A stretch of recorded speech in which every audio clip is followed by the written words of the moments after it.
Hello friends, welcome to HP Study Hub. I hope you all are doing well.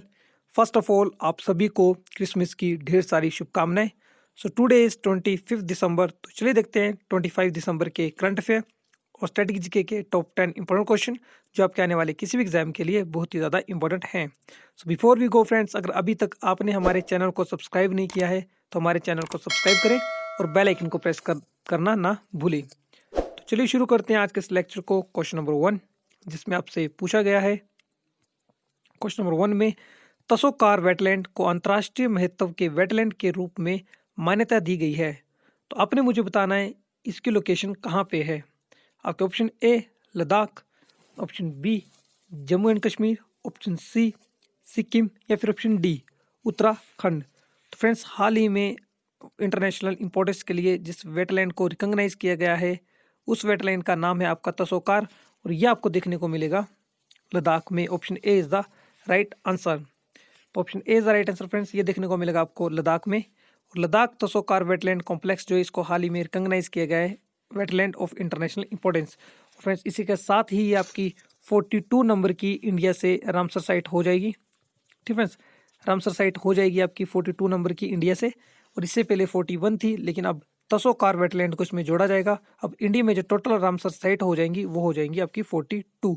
और आपको बता दें ये जो आपकी वेटलैंड है ये आपका 2 वाटर बॉडी को कंप्राइज करके बना है। उसमें से एक आती है आपकी स्टार स्पूक तसो और दूसरी आपकी तसोकार। तो इन 2 वाटर बॉडी के साथ मिलकर बना है आपका तसोकार वेटलैंड। तो फ्रेंड्स, आज का फर्स्ट क्वेश्चन मेरा आपसे ये रहा, आपने मुझे बताना है वेटलैंड डे कब होता है। ठीक है, वेटलैंड डे मुझे बताना आपने कमेंट बॉक्स में, वेटलैंड डे कब सेलिब्रेट किया जाता है। Next question, question number 2, again important question. Who has been appointed as the new president of ASSOCHAM. तो एसोचैम के नए अध्यक्ष के रूप में किसे नियुक्त किया गया है। आपके option A Abhijit Vinayak Banerjee, option B Amartya Kumar Sen, option C S P Kothari या फिर ऑप्शन डी विनीत अग्रवाल। तो इस क्वेश्चन का जो राइट आंसर होगा फ्रेंड्स वो होगा ऑप्शन डी। तो हाल ही में न्यू प्रेसिडेंट बनाए गए हैं एसोचैम के विनीत अग्रवाल, और एसोचैम का स्टैंड करता है association chamber of commerce and industry of India. तो अगर बात करूँ एसोचैम की, तो ये फ्रेंड्स आपका फाउंड किया गया था 1920 में, और इसके हेडक्वार्टर देखने को मिलेंगे आपको न्यू दिल्ली में। ये आप याद रखें। इसके नए प्रेसिडेंट बने हैं Vineet Agarwal. The next question, question number 3, जिसमें आपसे पूछा है फ्रेंड्स वो कौन सी स्टेट है जहाँ पे एशियन डेवलपमेंट बैंक ने हाल ही में वहाँ पर अर्बन एरिया और टूरिज्म को प्रमोट करने के लिए 2100 करोड़ रुपए के लोन देने की बात की है। आपके ऑप्शन है हरियाणा, हिमाचल प्रदेश, असम या फिर त्रिपुरा। तो इस क्वेश्चन का जो राइट आंसर होगा वो स्टेट है आपकी option D Tripura. Tripura state को हाल ही में एशियन डेवलपमेंट बैंक ने प्रोवाइड करने की बात की है 2100 करोड़ का लोन, ताकि वहाँ पे डेवलप किया जा सके अर्बन एरियाज को एंड टूरिज्म को। फ्रेंड्स, त्रिपुरा की बात करें, ये एकमात्र इंडिया की ऐसी स्टेट है जो आपकी तीनों साइड से बांग्लादेश से घिरी हुई है। ठीक है, तो काफ़ी इंपॉर्टेंट क्वेश्चन है, आप इसे याद रखिए। 2100 करोड़ रुपए एशियन डेवलपमेंट बैंक देगा त्रिपुरा के अर्बन एरिया और टूरिज्म की डेवलपमेंट के लिए। एशियन डेवलपमेंट बैंक का हेडक्वार्टर देखने को मिलेगा आपको फिलीपींस में। The next question, question number 4, जिसमें आपसे पूछा गया है who is the author of the book reporting India which was recently launch. आपके गिवन ऑप्शन है एस जयशंकर, प्रेम प्रकाश, सुशांत सरन या फिर शीला भट्ट। तो इसका जो राइट आंसर होगा रिपोर्टिंग इंडिया पुस्तक के जो लेखक हैं वो है आपके प्रेम प्रकाश, और इस बुक को हाल ही में लॉन्च किया गया है हमारे external affair minister S Jaishankar द्वारा, और उन्होंने कहा है कि ये काफ़ी बेहतरीन और अच्छी बुक है जो कि आपकी account of emergency in the book reporting India. तो काफ़ी इंपॉर्टेंट बुक है फ्रेंड्स, इसकी काफ़ी जो है इसकी तारीफ की है, और वेटरन जो हमारे जर्नलिस्ट है प्रेम प्रकाश, इनकी भी काफ़ी तारीफ की है। कहा है कि वो एक बेटर पर्सनैलिटी है और साथ में पैशनेट भी हैं अबाउट देयर राइटिंग। तो इस बुक का नाम आप याद रखिए, reporting India. The next question, question number 5, जिसमें आपसे पूछा गया है भारतीय सेना ने सैन्य वेतन पैकेज के लिए किस बैंक के साथ एक समझौता ज्ञापन पर हस्ताक्षर किए हैं। तो फ्रेंड्स, इंडियन आर्मी ने एक MIU यानी कि मेमोर ऑफ अंडरस्टैंडिंग साइन किया है अपनी सैलरी को लेके कौन से बैंक के साथ। आपके ऑप्शन है Punjab national bank, bank of Baroda, Canara bank या फिर स्टेट बैंक ऑफ इंडिया। तो इस क्वेश्चन का जो राइट आंसर होगा वो होगा option B, bank of Baroda. तो इंडियन आर्मी ने हाल ही में बैंक ऑफ बड़ौदा के साथ मेमोरेंडम ऑफ अंडरस्टैंडिंग जो है आपका साइन किया है about the military salary package, और यहाँ पे बात की गई है एक एग्रीमेंट की जहाँ पे ले डाउन होगी the basis on which banking service would be provide by bank of Baroda to service and retired army personal.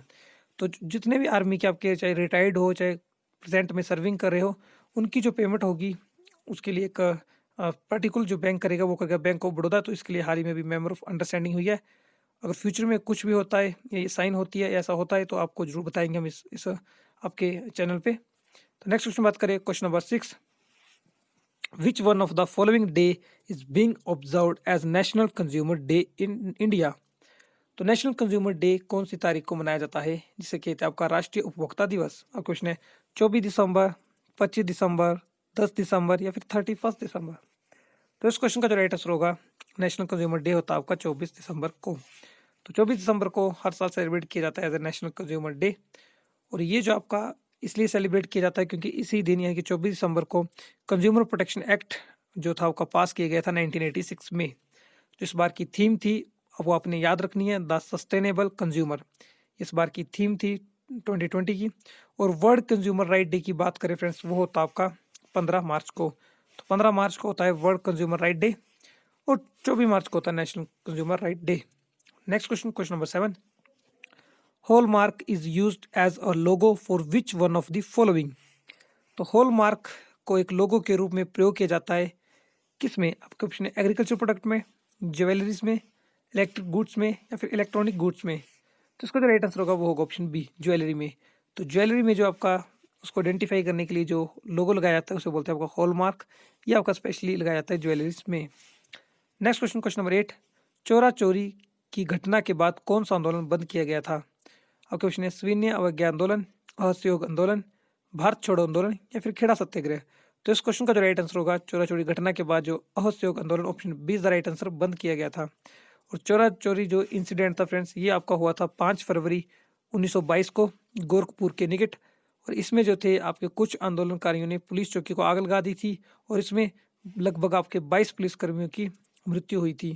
और इसके बाद जो गांधी जी ने दुखी होकर यहाँ से जो आपका असहयोग आंदोलन को वापस ले लिया था। Next question, question number 9, again important question, who resign from the viceroy executive counselling in protest against the Jallianwala Bagh massacre. तो जलियांवाला बाग हत्याकांड के विरोध में किसने वाइसराय की कार्यकारी परिषद से इस्तीफा दिया था। आपके ऑप्शन है, ऑप्शन ए सीपी रामास्वामी अय्यर, मोहम्मद अली जिन्ना, बीएन शर्मा या फिर ऑप्शन डी शंकर नायर। तो इस क्वेश्चन का जो राइट आंसर होगा वो होगा ऑप्शन डी शंकर नायर। तो शंकर नायर वो पर्सन थे जिन्होंने जलियांवाला बाग इंसिडेंट के बाद जो था वो वाइसराय की कार्यकारी परिषद से इस्तीफा दिया था। और ये जलियांवाला बाग इंसिडेंट था, ये होता फ्रेंड्स आपका 13 अप्रैल 1919 को। ठीक है, आप ये तारीख भी याद रखिए, 13 अप्रैल 1919 को हुआ था जलियांवाला बाग हत्याकांड। The next question, question number 10, in which language was the Ghadar journal first publish. तो गदर जर्नल सबसे पहले किस भाषा में प्रकाशित हुई। क्वेश्चन है उर्दू, अंग्रेजी, पंजाबी या फिर पश्तू। तो इसका राइट आंसर होगा उर्दू। तो गदर जो आपका न्यूज़पेपर है या पत्रिका है वो 1913 में फर्स्ट टाइम जो पब्लिश हुई थी वो हुई थी आपकी उर्दू लैंग्वेज में, और इसके पश्चात इसे अंग्रेजी, पंजाबी और पश्तू में भी प्रकाशित किया गया, लेकिन जो फर्स्ट पब्लिश हुई थी ये थी आपकी उर्दू में। अब इसे याद रखिए। क्वेश्चन नंबर 11 और आज के लास्ट क्वेश्चन, एक एक्स्ट्रा क्वेश्चन यहाँ पे ऐड किए गए फ्रेंड्स आपके लिए। इसमें आपसे पूछा गया है विच स्टेट वो the first winner of Jnanpith award. तो कौन सी स्टेट ने पहला ज्ञानपीठ पुरस्कार जो था वो जीता था। वो पर्सन आपकी कौन सी स्टेट से थे। आपके ऑप्शन है केरला, उत्तर प्रदेश, मध्य प्रदेश या फिर सिक्किम। तो इस क्वेश्चन का जो राइट आंसर होगा क्वेश्चन नंबर 11 का फ्रेंड्स वो होगा option A, Kerala is the right answer. वो स्टेट आपकी केरला है जहां से आपको फर्स्ट ज्ञानपीठ पुरस्कार मिला था, और जिस पर्सनैलिटी को मिला था वो थे आपके जी शंकर कुरेप। आप इस पर्सन का नाम याद रखिए, और ये दिया गया था 1965 में, और इनको मिला था ये आपके जी शंकर कुरूप मलयालम के फेमस आपके एक राइटर हैं। तो इनकी बुक के लिए इनको जो जी शंकर कुरूप को मिला था 1965 में पहला ज्ञानपीठ पुरस्कार। तो फ्रेंड्स आज के लेक्चर में हमने देखे 25 दिसंबर के टॉप 10 इंपॉर्टेंट क्वेश्चन जो आपके आने वाले किसी भी एग्जाम के लिए बहुत ही ज़्यादा इंपॉर्टेंट हैं। तो अगर अभी तक आपने हमारे चैनल को सब्सक्राइब नहीं किया है तो फ्रेंड्स हमारे चैनल को सब्सक्राइब करें और बेल आइकन को प्रेस करना ना भूलें। अगर आपको इस लेक्चर की पीडीएफ चाहिए होगी तो आप हमारे टेलीग्राम चैनल को ज्वाइन करें, वहाँ पर आपको हमारे सभी लेक्चर की पीडीएफ अवेलेबल हो जाएगी। जो मैंने आपसे क्वेश्चन पूछा है उसका आंसर कमेंट बॉक्स में जरूर बताएं।